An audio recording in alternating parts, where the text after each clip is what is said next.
এই মামাম কি করছো ওখানে? বলতে চাও? বলো, কাছে এসো, চলে এসো, চলে এসো, চলে এসো। ভালো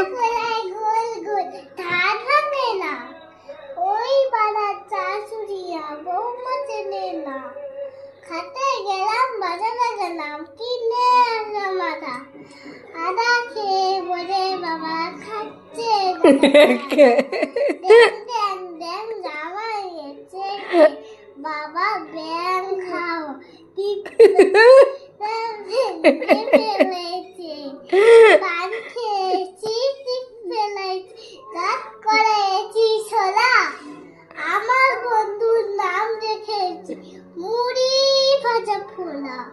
ড্যাং ড্যাং ড্যাং ধোকা ধোকা কানে বেঁধেছি, বর্তমানে জামাই লুচি বেঁধেছি। বেশি টাকাস না, বিয়ে দেবো কেন দেবো? একটু ভুল হয়ে গেল যে মা, একটু একটু ভুল হয়ে গেল যে, ওই যে হাঁকছে না বলে খাচ্ছে বলে দিয়েছো।